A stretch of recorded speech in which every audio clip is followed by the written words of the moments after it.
Olá, eu sou Moisés Correia e este é o programa Outro Olhar. Veja nessa edição o encontro dos trabalhadores rodoviários com o governador Pezão na sede da federação comandada pelo Índio. E veja também uma entrevista exclusiva com Domingos Meirelles, presidente da chapa Vladimir Herzog, que disputa a eleição da ABI no dia 26 de setembro. Agradecemos o Maurício Max, que fez a entrevista. O senhor pode ter visto que nós fizemos todos os sindicatos filiados à nossa federação. Todos estão aqui, imbuídos em um só propósito, de assumir compromisso da mesma forma que nós fizemos aqui em 2009 com o governador Sérgio Cabral, que foi o melhor governador para nós trabalhadores.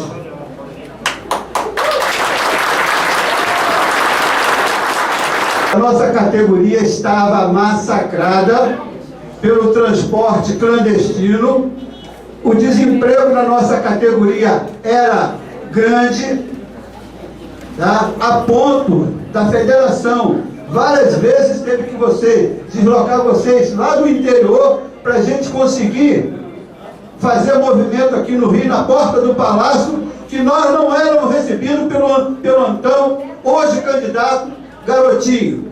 Mas a van, os donos de van, aquela ilegalidade tinha passagem lá dentro daquele palácio, quando muitas das vezes eu e alguns companheiros ficavam horas sentados, esperando para falar com o secretário do secretário. Não atendia a representação dos trabalhadores, mas a ilegalidade ele atendia. Eu chamei vocês aqui porque a gente precisa lembrar do passado, e nós arregaçamos a manga e elegemos o Pezão, o nosso governador do estado. O município do Rio tem 3.600 motoristas com mais de 21 pontos.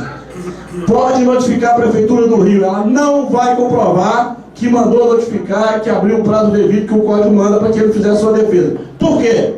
Eu sei, porque eu tenho fonte de conhecimento, todo mundo sabe aqui que eu tenho militância dentro do partido, eu tenho acesso ao governo, e sei, é para economizar mesmo. A Prefeitura recebeu o dinheiro, não está mandando notificar. Até porque tem a garantia do pagamento da multa, porque o empregador, se não pagar, não faz a vistoria do ônibus. Está correto. Agora, o que não está correto é informar o Detran para pontuar a carteira do companheiro se não cumprir o código que diz respeito à notificação. Se ele não foi notificado, não é justo que ele permaneça com a pontuação da infração se não foi dado a ele o direito de defesa que a lei lhe permite. Então é um orgulho estar aqui na casa de um grande sindicato índio. Vocês contem com a gente. Você conhece o meu jeito. Lá, Sebastião, os líderes sindicais, sabem como é que eu sou. Recebo todo mundo. Sempre recebi vocês. Foram lá pedir o Detran. O Avelino recebeu no mesmo dia. Quem trabalha comigo tem que ser assim. O gabinete meu é na rua, né? E meu governo vai ser assim também, andando. Se precisar vir para cá, discute aqui. Se precisar ir lá, a gente tem porta aberta. Não é só da época da eleição e da boca para fora, não. Essa é a minha vida. Minha vida sempre foi assim. Quando a gente ouve mais, erra menos. Sempre falo que Deus foi muito bom e generoso comigo. Que me deu um pé 48, mas me deu um coração maior ainda e um ouvido maior ainda. Então, conte comigo. Sebastião, conte comigo. Todos os líderes, presidentes de sindicatos, conte comigo. De andar para a gente acertar, avançar. Vocês são muito importantes. Eu não sou contra o transporte alternativo, mas tem que ter a sua regulação e oficializado. Ser alimentador das redes do nosso transporte. Não pode competir com o transporte. Não pode. Entrevista exclusiva com Domingos Meirelles, presidente da chapa Vladimir Herzog, que disputa a eleição da ABI no dia 26 de setembro. Essa crise que devasta a imagem da Associação Brasileira de Imprensa, ela começa em 2013, quando a chapa Vladimir Herzog foi impedida de participar das eleições. Através de procedimentos irregulares, de métodos espúrios, ela foi impedida de participar do pleito. recorremos então à Justiça e ela reconheceu a existência de fraude no processo eleitoral, anulou as eleições de 2013 e nós estamos até agora numa batalha judicial com eleições marcadas então para o dia 26 de setembro deste ano. Ao longo de todo esse processo extremamente tumultuado e tortuoso, nós fomos vítimas de toda sorte de infâmias, injúrias, e isso muito me impressionou, porque a chapa que nos faz oposição, ela viola um dos princípios que eu considero um dos mandamentos sagrados deste ofício, que é o compromisso com a verdade, né? Ao longo de todo esse tempo, a chapa do presidente Moraes tem usado como ferramenta, né, como sua principal instrumento de campanha, a mentira, a injúria e a difamação. E a melhor prova de que nós estávamos do lado certo é que a chapa Vladimir Herzog, ela ganhou em todas as instâncias do judiciário, né? E por que isso aconteceu? Porque nós não mentimos, nós em nenhum momento apresentamos documentos falsos, nós não fraudamos a verdade, né? Então esse compromisso que a gente manteve desde o início de não fazer acusações sem fundamento, o judiciário reconheceu a legitimidade das questões que nós levantamos e nos concedeu então o direito de realizar novas eleições a partir do dia 26. Esse processo, ele me chamou mais muita atenção pela ousadia, né, em que a chapa Prudente Moraes teve de fraudar documentos falsos, né? Isso é um tipo de procedimento do mundo do crime. Isso é incompatível com o exercício da profissão de um jornalista. Nenhum jornalista pode ter compromisso com a fraude ou com a manipulação de documentos, com a falsificação de papéis. Isso é coisa de estelionatário, né? E essa chapa, ela não tem tido esse tipo de pudor. Ao longo de todo esse processo, ela tem mentido, ela tem criado situações, para mim, motivo de profunda vergonha, o que nos tem levado a ganhar sempre em todas as instâncias, seja na primeira instância, seja no Tribunal de Justiça, no órgão especial de Justiça. A chapa Vladimir Herzog foi sempre muito bem sucedida, e tanto que nas audiências nós nunca apresentamos testemunhas. Não era preciso levar pessoas para que dissessem sobre a justeza das questões que nós estávamos defendendo. Os autos falavam por si, ou seja, a robustez das provas reunidas ao longo do processo dispensava a apresentação de testemunhas, que na verdade era uma coisa que eles sempre faziam questão. Eles sempre se apresentavam cercados de um batalhão de testemunhas na tentativa de legitimar a fraude. Agora, quase já nessa fase final do processo, ocorreu um episódio que particularmente me chocou como profissional, né? Como disse o Maurício, eu tenho quase 50 anos de profissão, eu nunca vi isso no ambiente jornalístico.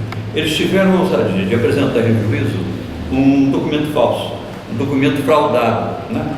A chamada lista de presença da reunião ordinária do Conselho Deliberativo realizada no mês de julho, ela não, no mês de maio, no dia 27 de maio, ela foi apresentada em juízo com uma configuração que não corresponde à verdade. Por exemplo, a ata original está aqui. Nessa ata original, a gente percebe que na primeira página, onde existem 26 nomes, né, eles conseguiram apenas 8 pessoas. E na segunda página, temos mais 1, 2, 3, 4, 5. Ao todo, 13 pessoas, sendo que algumas, inclusive, eram suplentes, não podiam assinar. Então, veja, temos aqui um documento, datado dia 27 de maio de 2014, onde não foi alcançado o quórum, entendeu?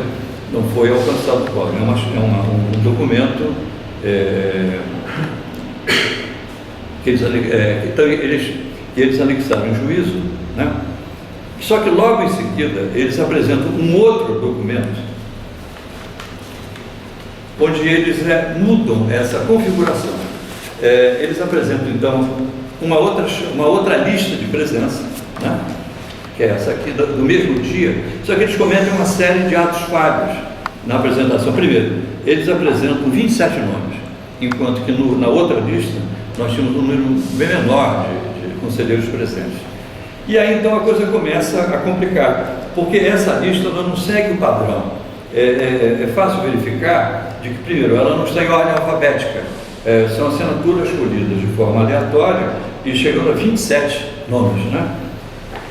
E com mais 1, 2, 3, 4, 5, são 32 nomes. O Conselho Deliberativo da ABI nunca teve, nos últimos anos, uma sessão, seja ela ordinária ou extraordinária, com um número tão significativo de conselheiros.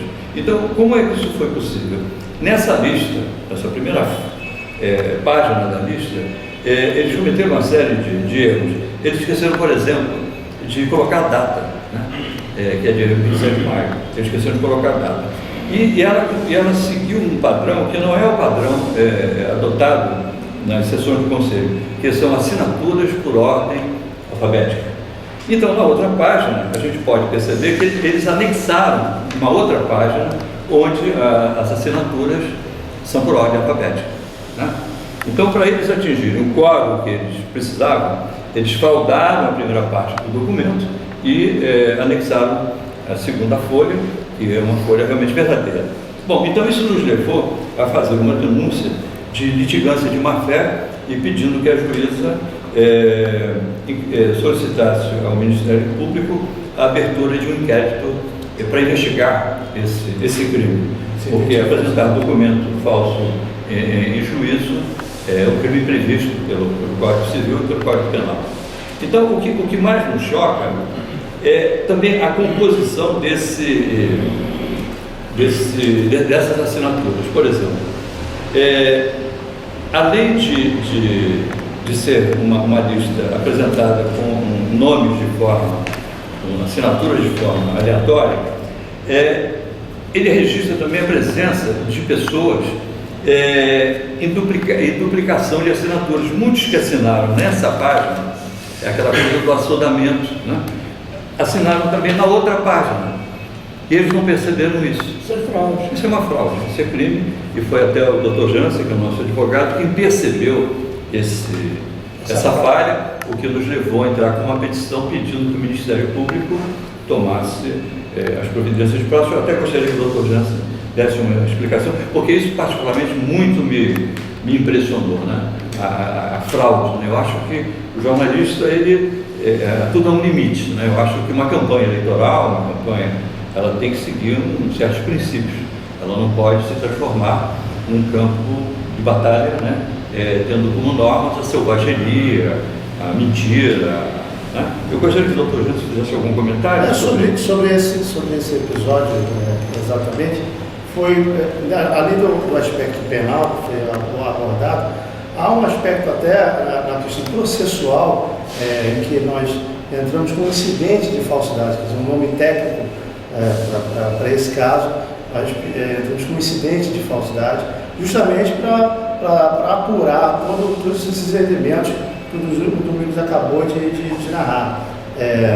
Tem também uma questão muito interessante, que além disso, além dessa montagem, ele dá uma impressão de que o conselho, que a reunião aconteceu sempre com esse quórum. E sem medo de errar, eu posso assegurar que 90% das reuniões não tiveram nem quórum para se iniciar. Então, assim, ainda é mais grave, porque o quórum necessário para iniciar o pleito, ele não existiu, nunca aconteceu. E pelo menos, vou ser generoso aqui, dizer que 90% das vezes ele foi inexistente. Então, assim, além de ter todos esses meandros apontados pelo Domingos, tem essa questão também do quórum. O quórum nunca foi estabelecido, nunca foi iniciado com esse número de pessoas. O que mais também me choca é que essa fraude, né, ela é uma coisa primária, ela é coisa de iniciante, é coisa de trombadinhas, de pessoas realmente que não têm um mínimo de equilíbrio, até porque nessa página aqui estão nomes presentes na segunda página, quer dizer, existem assinaturas tanto numa página como na outra. As 4 assinaturas se repetem, né? O que demonstra o caráter fraudulento da confecção desse documento, que foi apresentado no juízo. Sim. A justificativa deles, nessa forma. Não, nós estamos aguardando ainda que o juízo se manifeste sobre isso, né? Então eles nos acusam de mentir, de apresentar nós mentimos, eles é que mentem, eles que criam todo esse quadro de falsificação e de mistificação, e nos acusam de fraudulentos. Agora eu faço uma seguinte colocação: como acreditar em pessoas, né, que traem 2 vezes o seu patrão e o seu mentor ideológico, né? Como é possível a gente acreditar em pessoas, né, que traem aquele que sempre lhes protegeu e etc. Foi o caso do ex-presidente da casa. Nós temos uma carta aqui muito interessante, datada do dia 22 de abril de 2005, né? Não sei se a câmera consegue, depois talvez no detalhe ela possa mostrar esse documento. Esse documento ele é extremamente esclarecedor. Eu vou ler um pedaço. Ele diz: a ABI, ele diz: Carlos Domingos, o presidente se referia a mim, a ABI vai precisar de mais de você no dia 28, quinta-feira, às 10 horas, para apreciação de contas da diretoria, e no dia 29, sexta-feira, quando se dará a votação para a renovação do mandato dos membros efetivos e suplentes do Conselho. Eu estou encabeçando a chapa Prudente de Moraes, olha só, que é alvejada pelo fogo amigo de antigos companheiros, como o Fichel Davi Chargel e Aristério Andrade, que até setembro do ano passado foram meus assessores, tanto no Tribunal de Contas do município, durante mais de 5 anos. Quer dizer, o ex-presidente ofereceu emprego, os agasalhou no seu ambiente de trabalho durante 5 anos, e que agora se voltam contra aqueles que os acolheu e beneficiou. Outro articulador da chapa diversa é Nilo Braga, que também trabalhou comigo durante mais de 1 ano no Tribunal de Contas do município, e que, tal como o Davi e o Aristério, parece inspirador da imagem do samba de Jorge Aragão: você pagou com a traição a quem sempre lhe deu a mão. Bom, então ele continua dizendo que esse grupo trabalha por uma chapa que leva indevidamente o nome honrado de João Saldanha, e é encabeçada por Milton Temer, que tem interesse remoto na BI como centro de trabalho, mas que dela precisa para seus projetos políticos individuais. Bom, então ele diz aqui o seguinte: para que o nosso empenho é de que todo esse trabalho realizado não seja interrompido nesses últimos 11 anos, onde foi possível tirar a BI do buraco, preparando-a para novos avanços. Depois de muitos anos de déficit, ele fala sobre algumas questões aqui administrativas. Bom, então eu quero dizer o seguinte: essa chapa, essa carta aqui, ela é extremamente reveladora. Então, nesse momento, eles traem o presidente quando ele ainda era vivo, que os havia pregado, agasalhado, tanto na Câmara como no Tribunal, e eles, de repente, se voltam contra ele. O mais grave não foi isso. O mais grave é que eles voltam a trair esse mesmo companheiro depois de morto. Quer dizer, eles voltam a apunhalar o presidente da BI. 4 dias depois do falecimento dele, houve uma reunião do Conselho Deliberativo, onde nem sequer tocou-se no nome dele. Não houve 1 minuto de silêncio, né, pelo presidente recentemente falecido. Em nenhum momento ninguém se levantou para lhe prestar algum tipo de homenagem. O objetivo daquele encontro foi transformar uma sessão ordinária em extraordinária e caçar o vice, que era o Tarcísio Holanda. Primeiro, ele foi pressionado de uma forma grosseira e desrespeitosa a renunciar. Como ele não renuncia, eles então caçam o mandato. E numa sucessão de atos de insanidade, de disfarçatez, ao arrepio da lei, do próprio estatuto, eles elegem o Fichel Davi Chargel para ser o presidente da BI de 2013, né, até 2016, o que é um contrassenso, é uma estultice. É claro que, evidentemente, que o Tarcísio recorreu à justiça, né, e a justiça, então, o reconduziu ao cargo onde ele até hoje se encontra. Aí então eu volto àquele questionamento anterior. Como é possível acreditar em pessoas que são capazes de trair 2 vezes o seu tutor, né? O seu mentor ideológico, aquele que sempre os protegeu e agasalhou em momentos difíceis. Então são esses personagens que hoje querem tomar de assalto a ABI como se tivesse um passado honrado e que contra eles não tivesse nenhum tipo de nada que abonasse a sua conduta. No caso do Davi, por exemplo, há uma questão muito delicada e até agora ninguém tocou. O Davi foi presidente da Cooperativa dos Profissionais de Imprensa do Rio de Janeiro, onde eu fui diretor durante 4 anos. Foi um desastre. A cooperativa foi um dos grandes sonhos dos jornalistas do Rio de Janeiro no finalzinho dos anos 70, começo dos anos 80. Era uma cooperativa de trabalho. E qual era o objetivo dessa cooperativa? Era uma cooperativa com 114 associados, de produzir trabalho para aqueles companheiros que momentaneamente estivessem desalojados do mercado de trabalho. Então, o papel principal da cooperativa era de gerar emprego, gerar algum trabalho para os seus associados. Isso não aconteceu. Isso me chamava a atenção. Digo, mas como a cooperativa está funcionando? É porque o Davi, ele não distribuía as tarefas. Todos os trabalhos que caíam na cooperativa, era ele quem executava. Ele tinha, inclusive, um salário, o que era anti-estatutário. O estatuto da Copim não permitia que o Davi tivesse um salário. Quando eu sou, então, eleito presidente, eu me vejo diante de um quadro impressionante.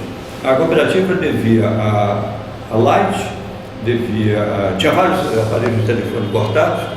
A companhia de telefone cortava aparelhos, comprava em nome de outra pessoa. Então nós tínhamos 4, 5 aparelhos cortados, né? Havia uma dívida tributária monumental, uma dívida trabalhista, e eu disse logo, Davi, você não pode continuar recebendo salário, porque uma das razões da cooperativa não avançar, a cooperativa, ele tinha empregado o filho dele, que até era um bom menino. Mas então ele transformou a cooperativa, que era uma entidade cuja principal finalidade era gerar emprego dos seus associados, cooperados, ela se transformou num negócio particular, num negócio pessoal. Então, quando eu assumi, eu disse, olha, não dá, e ele realmente foi afastado, ele não reclamou muito, foi se queixar, que ele precisava de continuar ganhando, e disse, olha, da mesma forma que você precisa continuar tendo algum tipo de remuneração, um associado, desempregado, tem o mesmo direito.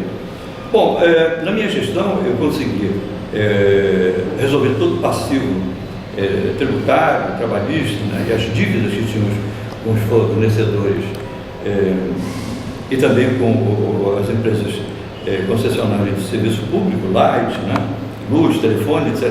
E comprei equipamentos novos. Porque nós tínhamos um baile, que era um baile, parece que foi ontem, aqueles mais antigos devem se lembrar desse evento, que gerava uma fonte alternativa significativa para a cooperativa. Então isso nos permitiu renovar todo o equipamento gráfico, o parque gráfico. Compramos, naquela época eram máquinas de vermicomposta, né? Trocamos todas as máquinas, compramos um equipamento de fotocomposição americano muito interessante. Eram poucas as empresas até que tinham aquele tipo de equipamento aqui no Rio de Janeiro, pelo menos as gráficas de porte médio, e de repente eu vou trabalhar na TV Globo, não podia mais continuar na cooperativa, o Davi assume a presidência da cooperativa e eu sou informado um mês depois que a cooperativa fechou. Bom, ele faliu a cooperativa. Ele disse que ele comprou a cooperativa. Se ele faliu ou se ele comprou, ele tinha que prestar conta do corpo social. Me disseram que ele comprou, ele se juntou a um grupo e comprou. Se comprou, ele tem que, o dinheiro que foi investido naquele negócio teria que ser repartido em quota-partes, né, para os 114 associados. Então nós podemos deduzir também que isso daqui está sendo um negócio para ele. Quem sabe ele não vai fazer a mesma coisa. Isso aqui, na verdade, ele tocou numa questão muito delicada. Por que essas pessoas lutam tanto pela ABI?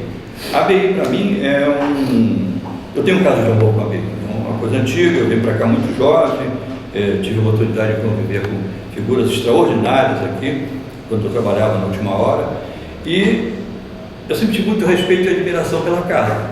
Essas pessoas, alguns são jejunos, eles não têm nenhuma informação e caíram de paraquedas nesse processo, né? Aí vem aquela questão que você colocou do negócio. Na verdade, a ABI está sendo utilizada, pretende ser utilizada por essas pessoas como um balcão de pequenos negócios, né? Existe uma série de questões, que até por uma questão de pudor eu não torno público, mas que é o verdadeiro objetivo dessas pessoas, transformar a ABI. Ninguém está preocupado, por exemplo, com o serviço médico. Nós tínhamos aqui um ambulatório, quando eu comecei a visitar a casa, ainda muito jovem, na Última Hora, com 27 médicos. Hoje são apenas 7. O ambulatório, que era uma referência para os jornalistas do Rio de Janeiro, ele foi sucateado ao longo desses anos. E o Davi teve um papel fundamental nesse processo de sucateamento e tentativa de extinção do ambulatório. Por quê? Porque ele achava que o ambulatório deveria acabar e o andar alugado para terceiros, e a fim de gerar uma outra fonte alternativa para casa. Isso também viola um dos princípios que norteou o fundador da ABI, o visionário Gustavo de Lacerda, a criar essa instituição. Porque, na verdade, quando ele cria, em 1908, não havia ainda o SUS, não havia plano de saúde, né?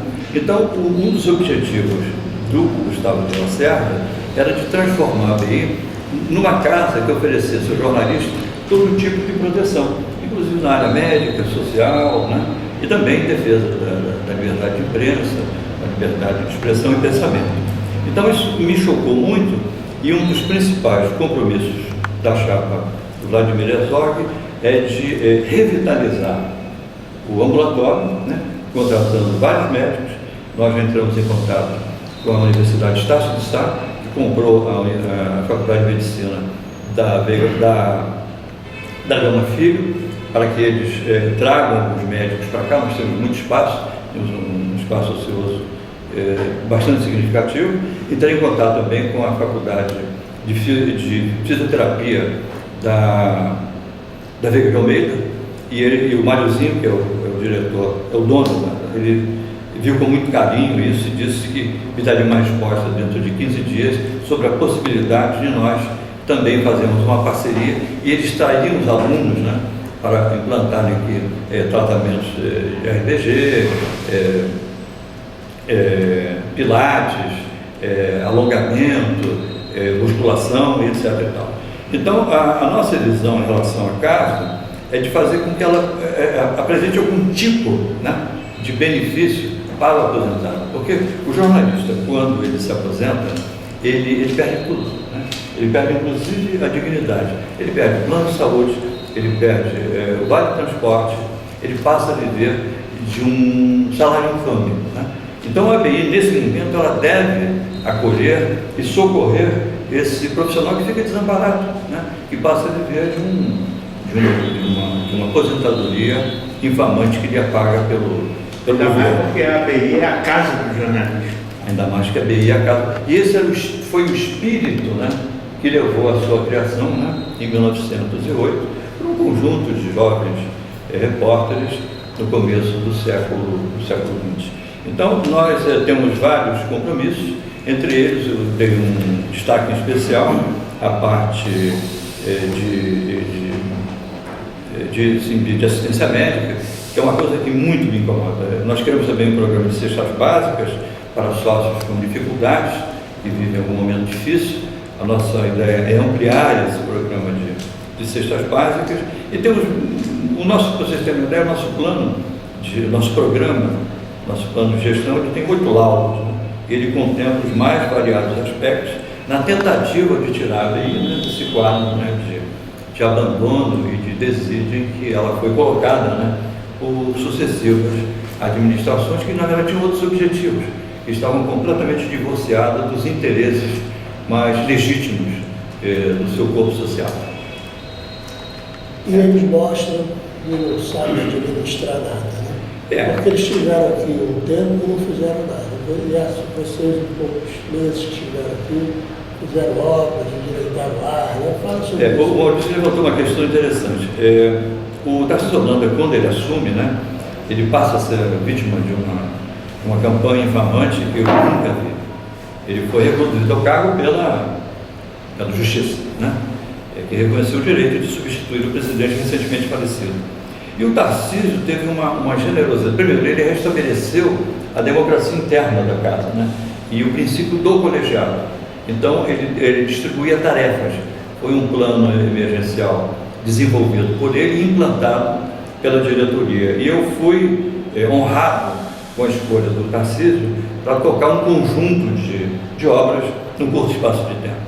Então, entre a posse dele em fevereiro, iníciozinho de março e o mês de setembro, nós realmente fizemos um volume de intervenções na casa que eu acho que não há notícia nos últimos 40 anos. Nós estamos trocando todas as placas de granito, né, da fachada, um mármore de granito, um mármore importado, travertino, mármore italiano, são 2,5 toneladas de placas que estão sendo trocadas. Isso devia ter sido feito em 2010, 2011, quando foi elaborado um plano um trabalho de vistoria, onde o autor desse trabalho ele dizia que era preciso haver uma reforma imediata, porque as placas corriam o risco de despencar e atingir as pessoas que circulavam pelo prédio. Vamos só voltar um pouquinho ao passado, só lembrando também o seguinte: quando aconteceu essa briga entre Maurício e Davi, que o Davi tentou formar uma outra chapa, o Domingos Meirelles assumiu o cargo de diretor administrativo. E foi nessa gestão dele, no lugar do Davi, que o Domingos Meirelles fez a reforma de todas as escadas da ABI, reforma da biblioteca, reformou banheiros, entendeu? E o Davi não fez nada. Não fez nada. É verdade. Não, inclusive o Davi comete um erro grave, dizendo que eu sou, como diretor de patrimônio. Eu nunca fui diretor de patrimônio. E a ABI não existe. Não existe esse cargo. Quer dizer, até uma desinformação em relação ao estatuto e à nomenclatura, né, do corpo gestor da entidade. E então, até o ar refrigerado. Sim, nós trocamos. Nós fizemos uma coisa simples. O auditório estava fechado há um ano. É talvez o maior auditório do centro da cidade, um local de referência, um auditório muito. Há um ano que ele não funcionava. E por quê? Porque o ar-condicionado estava com defeito. Então, o que nós fizemos? Nós procuramos saber por que o ar-condicionado não funcionava. Era uma peça pequena, e com R$18 mil, nós fizemos a central de ar-condicionado voltar a funcionar, e esse investimento ele foi rapidamente pago, né, com 3, 4 aluguéis. Quer dizer, eu fico imaginando como é possível administrar uma entidade, né, e manter um auditório fechado, que é uma fonte expressiva de receita, por causa de um pequeno conserto. Quer dizer, faltou a eles essa percepção de que valia a pena investir 18, 20, ou 30, ou 40 mil, na verdade foram só 18, e transformar o auditório numa atividade extremamente rentável, talvez a segunda maior receita alternativa da instituição. E tanto foi assim que, um mês e meio depois, a ABI arrecadou R$54 mil de aluguel com o auditório, com espaço perto do auditório, para filmagens, para a realização de eventos, né? E hoje o que acontece? Nós temos uma agenda praticamente cheia, até outubro. Há uma possibilidade até de que um candidato, não vou revelar aqui, à presidência da República, venha até a ABI, e nós estamos encontrando dificuldade até em espaço, porque todos os dias, né, nós temos 2 eventos, né, alugados para outros candidatos a deputado federal, candidatos ao Senado, que é o governo do Estado. Então, esse convite que me surpreendeu, um convite importante de uma candidatura forte à presidência da República, eu me via ontem olhando a agenda e onde colocar. Então, veja, se nós não tivéssemos consertado essa central de ar-condicionado, nós não teríamos a receita que tivemos nos últimos meses, uma coisa boba, né? E uma outra coisa que muito também me chocou, alugou-se eles chamam de aparalixo, né? São esses andaimes que circulam o prédio, quem passa por aqui vê. Gasta-se uma média de R$6.000 por mês, né? Com o aluguel desses andaimes. Pois bem, há 2 anos que se paga a uma empresa por esses andaimes e a obra não acontecia. Então eu fui ver o custo da reforma da fachada. Praticamente o que se gastou no aluguel é o mesmo que se teria gasto na reforma da fachada. É uma falta de percepção do que é realmente o que é fazer uma gestão moderna. Você tem que ver a relação custo-benefício. E eu lamento profundamente, os meus companheiros da chapa Prudente Moraes, eles não têm essa percepção.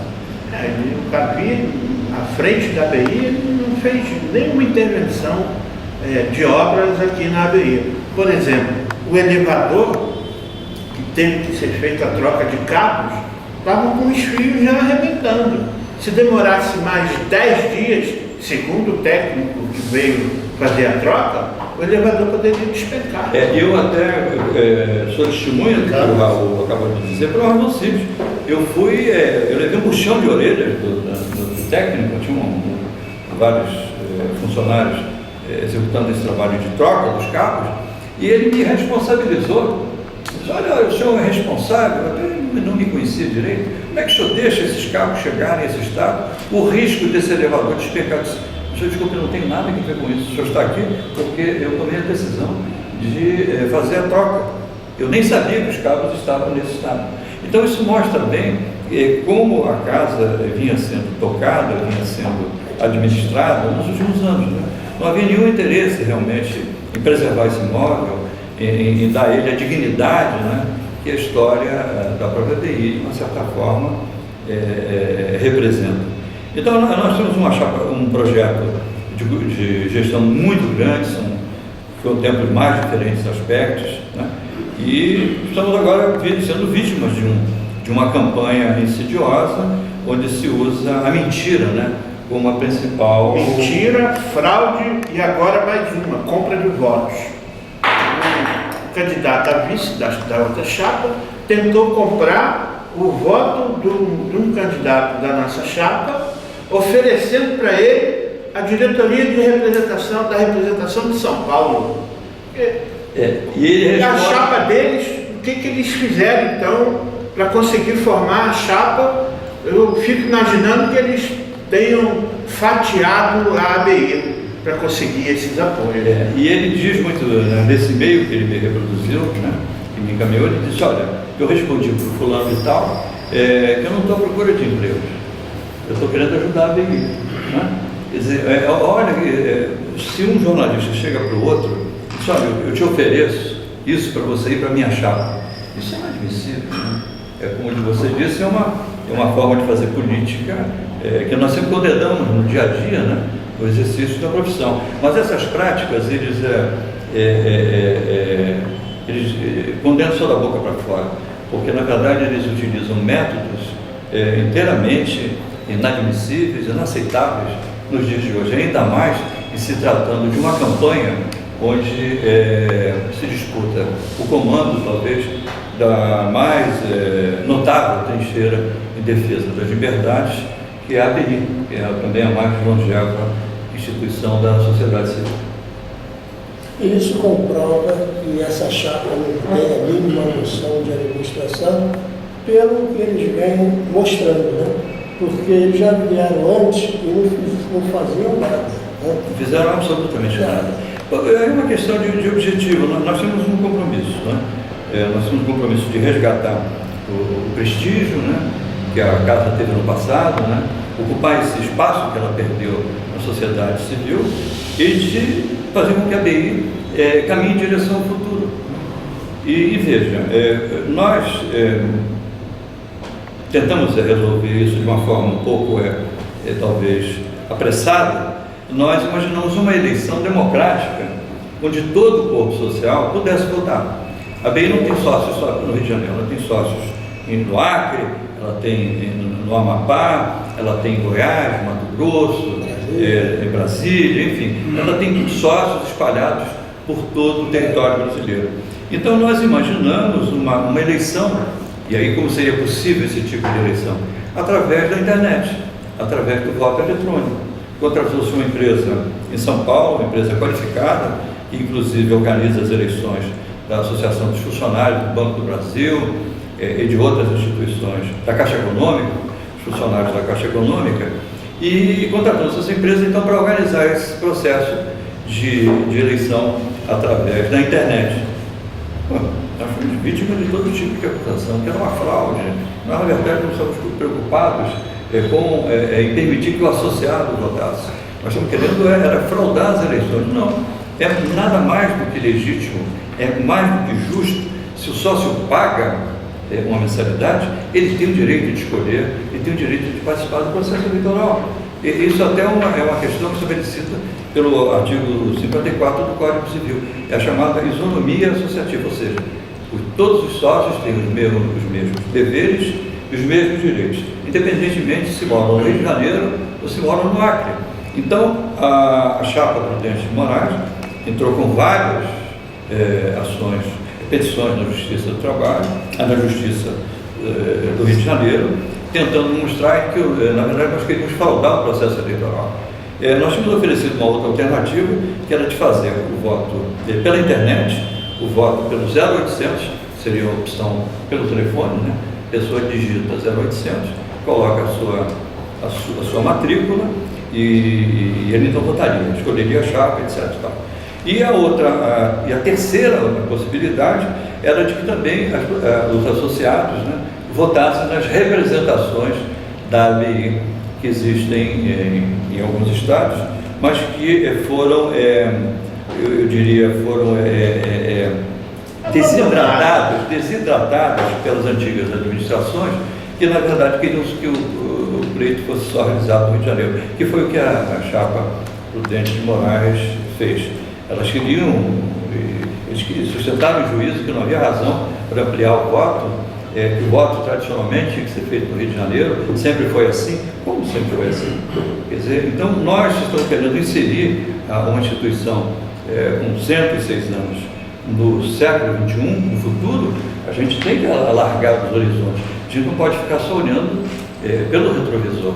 E nós enfrentamos então uma campanha infamante, injuriosa, depois que propusemos essa alternativa, né? Encaminhamos à Justiça um projeto, né? E o curioso é que pelas redes sociais eles nos atacaram, né? Agora em juízo eles se apresentaram como vítimas. Foi até uma situação muito constrangedora. Atacaram a gente e atacaram a Justiça. Pois é. Então aí o que eu disse, Excelência, porque na audiência de conciliação as partes podem se manifestar, esse é um direito que a juíza permite nesse tipo de audiência. E eu então disse, Excelência, hoje eles estão aqui pedindo a proteção, né, e o abrigo da Justiça, mas a senhora não sabe, me referi à juíza, né, do que eles andam dizendo aí da senhora e do judiciário nas redes sociais. O Davi ouviu isso, ele se levantou, ficou vermelho e foi embora. Ele achou que ia ser preso. E aí foi uma coisa complicada, porque ele se retirou e tal. Mas então, isso mostra como eles têm duas caras, né? Eles, através porque a rede social permite que as pessoas cometam certas indignidades, infâmias, porque elas não mostram o rosto, né? Elas se escondem no anonimato. E, em juízo, eles se apresentavam como vítimas de uma campanha, vítimas de um processo eleitoral que seria fraudulento, que é o nosso objetivo, quando, na verdade, o que nós queríamos? Era dar aos sócios do interior o mesmo direito dos sócios que moram no Rio de Janeiro, né? Os sócios do interior não podem ser tratados como profissionais de segunda classe. Eles têm os mesmos direitos e os mesmos deveres de todo associado da casa. Mas isso gerou uma sorte, uma avalanche de petições, né? Que sempre com o objetivo de retardar o processo. E no final, então, nessa audiência de conciliação, ficou determinado que a votação seria realizada no Rio de Janeiro, seria realizada em São Paulo, Brasília, Belo Horizonte, Maceió e São Luís do Maranhão.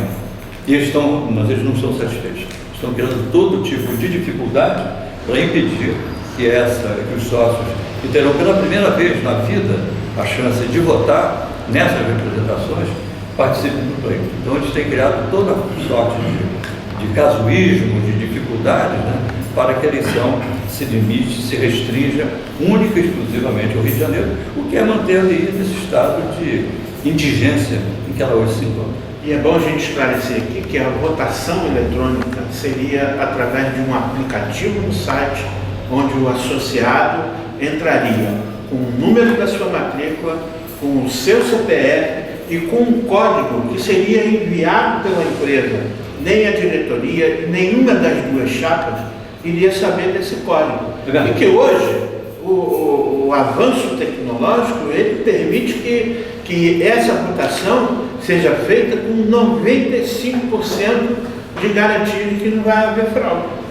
Permite isso. É diferente de eles retornarem em 1982. Eles estão tão atrasados tecnologicamente que eles voltaram a 1982. Veja bem, falando de um caso que aconteceu na eleição em 1982. Que foi o caso da Proconsult, né? E como que pessoas como essa querem comandar a ABI, querem colocar a ABI para frente? Entendeu? Estiveram no comando, nós estamos criando representações da ABI dos estados, criamos uma agora em Pernambuco, que não tinha, terra de Barbosa Lima Sobrinho, que foi um dos grandes presidentes que essa casa teve. Nós criamos essa representação, vamos ganhar a eleição e vamos criar as outras. Entendeu? À medida que o tempo for passando, nós vamos criando, vamos filiando, fazer uma campanha de filiação, entendeu? Fazendo com que a ABI ela seja gigante, ela volte a ser o que ela sempre foi, né? Para o jornalismo brasileiro. Na verdade, nós não temos medo do novo, né? Não. Nós caminhamos em direção à modernidade. Eu acho que essa eleição ela vai ser definitiva para o futuro da casa, né? É uma votação que vai dizer se essa casa tem condições de sobreviver ou se ela vai falir, ela estará com os dias contados. Na minha visão, eu acho que a ABI só tem solução na medida em que ela crescer e ela passar a ser realmente uma entidade de caráter nacional, com diversas representações, para que ela recupere o prestígio que um dia foi seu. O prestígio e a representação simbólica que ela teve no nosso passado recente. Então, esse compromisso nosso com o alargamento de horizontes e com o nosso caminho em direção ao futuro, na minha visão, é a única alternativa para impedir que essa casa tenha a sua existência abreviada com o tipo de pessoas que estão postulando se encastelar mais uma vez do comando da instituição. E com isso eles tiram os incentivos dos sócios de outros estados a ter o direito de voto. O que é um contrassenso. Uma casa que defende as liberdades, ela impede os jornalistas de votar. Isso é um absurdo, né? Como que uma casa que, ao longo da sua existência, ela foi sempre um templo, né? Ela sempre foi uma instituição que defendeu as liberdades. Na hora de votar, ela diz: olha, ele não pode votar porque ele não mora no Rio de Janeiro. Como? Nada o impede de votar, não há nada que diga, e a própria legislação dá a ele o direito de voto.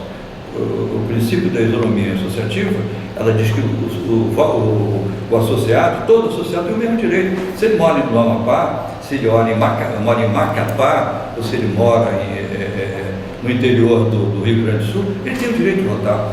E não somos nós, não é o jornalista que vai pedir o companheiro de votar. Isso eu acho que é um contrassenso. O próprio Estatuto contempla isso. O próprio Estatuto diz que a diretoria pode colocar urnas em lugares onde ela achar da conveniência, mas isso jamais foi utilizado por nenhuma administração. E nós tentamos romper com essa postura antiga, né? Essa postura completamente defasada no tempo. O que nós queremos é alargar os horizontes e permitir que os jornalistas realmente vejam nessa casa, né, a casa de Gustavo de Lacerda e de Herbert Moser. a Casa dos Jornalistas. Esse é o nosso compromisso. E, infelizmente, estamos sendo vítimas de uma E ano que vem nós teremos a votação eletrônica. Né? Esse é um dos nossos compromissos. Inclusive, diz que vocês têm um projeto de trazer os jornalistas novos, certo? O Raul falou até que baixar a minha mensalidade para trazer novos jornalistas. Isso é um programa, inclusive, que nós, de uma certa forma, nos inspiramos e que é desenvolvido pela OAB. A ABI vai à escola. A OAB tem um projeto, tem um programa que é a OAB vai à escola. Então, nós pretendemos nos aproximar de novas gerações através de convênios, cursos, palestras. Né? Isso já aconteceu aqui. Em 2007, nós implantamos, juntamente com a Josete, que era diretora de jornalismo, 12 cursos livres, né? De técnica de relação, construção de narrativas, técnica de reportagem, e que foi um grande sucesso. Mas que fatores alheios à minha vontade e à da Josete não prosperou. Mas aquela experiência foi extremamente rica e mostrou que esse é o caminho do futuro. E vai aumentar o quadro social, também. É verdade. Porque os médicos estão se aposentando. Essa casa é uma casa de infelizmente, com a maioria dos eleitores está acima de 60 anos. Né? Diria que 60% do corpo social tem mais de 60 anos. E aí entra um outro paradoxo em relação ao serviço médico. Um corpo social predominantemente masculino, ele não tem nenhum urologista aqui na casa, né? Ele não tem nenhum cardiologista, ele não tem nenhum geriatra, quando essa é uma instituição de pessoas já de uma certa idade, né? Eu também não sou nenhuma criança. Então, quando a gente privilegia a assistência médica, a gente está pensando no corpo social, né? Esse corpo social que está, de uma certa forma, desamparado e que não encontra na rede pública de saúde o atendimento a que ele tem direito como cidadão e que a gente pretende aqui na BI oferecer aos seus associados. E ainda mais que os planos são muito caros para quem tem a terceira idade. Os planos. Inclusive dando assistência a essa terceira idade aqui dos associados da BI, oferecendo transporte para eles se locomoverem de casa. O Raul colocou, nós estamos, isso faz parte também do nosso projeto, nós já entramos em contato com a Fiat Brasil para que ela nos ceda em regime de comodato uma caminhonete doblô com elevador. Essa caminhonete será utilizada pelos sócios com necessidades especiais. Ela ficará à disposição da diretoria de assistência social e os sócios que precisarem de um veículo em condições que contemple as suas necessidades, a ABI vai colocar esse carro à disposição para que ele faça os exames, vá fazer qualquer tipo de tratamento, e isso não irá gerar nenhum custo adicional. Tanto a manutenção do veículo, o combustível e o motorista serão pagos, né, pela Fiat, né? Isso faz parte do contrato de comodato, onde ela praticamente arca com todas as despesas. Seria um contrato inicialmente de um ano, renovável a cada 12 meses. Então eu acho que isso é um avanço, né? Eu vejo as pessoas, a dificuldade que algumas pessoas com necessidades especiais têm de encontrar um táxi, de estar num ônibus, né? E elas terão aqui na BI uma caminhonete à disposição para que possam procurar os seus médicos, né? Os hospitais onde estejam realizando qualquer tipo de tratamento. Agora, o nosso programa de Momentos de Emoções, abrimos esse espaço para a chapa Vladimir Herzog, da presidência do nosso amigo, jornalista e escritor Domingos Meirelles, para mostrar o grau de cultura e de competência que a outra chapa não teve, de só fazer críticas, de não mostrar planos nenhum. Então a nossa chapa teve uma educação, falou a verdade, mostrou as realidades, e eu tenho certeza que você, associado da ABI, se você vê a categoria das duas chapas, uma que já fez e vai continuar fazendo, a outra que teve aí e não fez nada e quer continuar não fazendo nada. Então, o seu voto, se você for a favor do crescimento e da expansão da nossa ABI, eu acho que vocês não têm dúvida que a chapa do Vladimir Herzog é melhor no sentido de a ABI andar por frente, porque a ABI está quase falida. Eu só queria complementar, não precisa ter nenhum discurso aqui de despedida ou coisa do gênero. Basta consultar os nomes que participam da nossa chapa. Nós temos uma constelação. Ferreira Goulart, Alberto Dines, Ziraldo, Juca Kfouri, Ricardo Couto, Cícero Sandrone, Flávio Tavares, as figuras mais expressivas, né, da imprensa contemporânea, que ainda exercem, estão ainda no exercício pleno da sua capacidade intelectual, alguns produzindo livros, outros ainda trabalhando, como é o caso do Aldar, que trabalha numa empresa de comunicação. Você vai ver o grande diferencial, né? Do nosso lado estão os melhores, né? E esse voto é um voto que vai decidir, a travessia do Rubicão, não tem volta. Um voto equivocado, um voto errado, vai significar o fim da ABI num prazo curtíssimo. E é isso que o associado tem que ter em mente, que o voto dele é que vai decidir o futuro da instituição nos próximos 2 anos. Você é merecedor de ser o presidente dessa casa, que eu tenho certeza que ela vai crescer muito, vai expandir muito. Pelo pouco tempo que vocês ficaram aí, vocês mostraram isso, certo? Nós esperamos que o corpo social tenha essa percepção, né? Exatamente. Eu acho que ele, como disse o sócio também não é pouco, né? Espero que ele tenha percebido, né, o volume de obras que essa casa teve num espaço de tempo muito curto. Eu não me lembro de nada parecido nos últimos 40 anos, né? Nós removemos uma camada de sujeira do piso, né, do hall principal, trocamos todas as luminárias, trocamos mais de 100 lâmpadas, né, queimadas em todo o prédio, né? Tem a grande reforma da fachada, trocamos os cabos dos elevadores, fizemos uma reforma do ar-condicionado, que permitiu que o auditório voltasse a funcionar, né, de uma forma extraordinária. Nós temos uma agenda no mês de setembro e do mês de outubro praticamente lotada, né? E esse auditório ficou fechado durante um ano porque não se consertava o ar-condicionado e as peças custavam 18 mil reais. Né? E isso a gente recuperou com 4 aluguéis. Então foi um volume muito grande de intervenções que nós fizemos num curto espaço de tempo, graças à confiança que o Tarcísio Holanda depositou e criando uma coisa que ele chamava de gestão compartilhada, ou seja, distribuição de tarefas. Além de ter restabelecido o primado do colegiado, né, todos os diretores têm as mesmas responsabilidades e têm os mesmos compromissos de gestão. Ele permitiu que houvesse um dinamismo, né?